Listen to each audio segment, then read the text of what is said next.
നമസ്കാരം. വിവാഹിതനാണെന്ന വിവരമറിഞ്ഞ യുവതി പ്രണയബന്ധത്തിൽ നിന്നും പിന്മാറിയതിന്റെ വിരോധത്തിൽ 2 തവണ വീട് കയറി മർദ്ദിക്കുകയും അപമാനിക്കുകയും പാസ്പോർട്ട് മോഷ്ടിച്ച് കടക്കുകയും ചെയ്ത യുവാവിനെ തിരുവല്ല പുളിക്കീഴ് പോലീസ് അറസ്റ്റ് ചെയ്തു.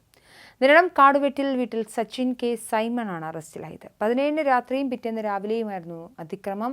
ആദ്യ തവണ വീട്ടിൽ അതിക്രമിച്ചു കടന്ന ഇയാൾ യുവതിയുടെ കിടപ്പ് മുറിയുടെ വാതിലടച്ച ശേഷം മുഖത്തടിക്കുകയും ദേഹത്ത് കടന്നു പിടിച്ച് കട്ടിലിൽ കിടത്തി കൈകൾ പിന്നിലേക്ക് വലിച്ചു പിടിക്കുകയും ഉപദ്രവിക്കുകയും മാനഹാനി ഉണ്ടാക്കുകയും ചെയ്യുകയായിരുന്നു. യുവതി ബഹളം വെച്ചപ്പോൾ ഇറങ്ങിപ്പോയ യുവാവ് അടുത്ത ദിവസം രാവിലെ 8 മണിക്ക് എത്തിയ അതിക്രമം ആവർത്തിച്ചു. കൂടാതെ കൊല്ലുമെന്ന് ഭീഷണിപ്പെടുത്തുകയും ചെയ്ത ഇയാൾ യുവതിയുടെ അറിവോ സമ്മതമോ ഇല്ലാതെ പാസ്പോർട്ട് എടുത്ത് കടന്നുകളയുകയായിരുന്നു.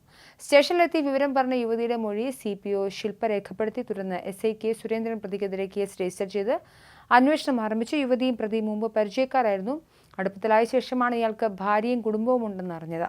തുടർന്ന് യുവതി ഇയാളിൽ നിന്നും അകലുകയും വിദേശത്ത് ജോലിക്ക് പോവുകയും ചെയ്തു. അവധിക്ക് നാട്ടിലെത്തിയത് അറിഞ്ഞ പ്രതി വീട്ടിലെത്തി ഉപദ്രവിക്കുകയും മാനഹാനപ്പെടുത്തുകയും പാസ്പോർട്ട് മോഷ്ടിക്കുകയും ചെയ്യുകയായിരുന്നെന്നാണ് പോലീസിന്റെ അന്വേഷണത്തിൽ വ്യക്തമായി. SIയുടെ നേതൃത്വത്തിൽ വ്യാപകമായി നടത്തിയ അന്വേഷണത്തിൽ പ്രതി ഉച്ചയ്ക്ക് 1 മണിയോടെ ആലത്തൂരിൽ നിന്നും കസ്റ്റഡിയിലെടുത്തു. ഇയാളുടെ കുറ്റസമ്മത മൊഴിയുടെ അടിസ്ഥാനത്തിൽ അറസ്റ്റും രേഖപ്പെടുത്തി.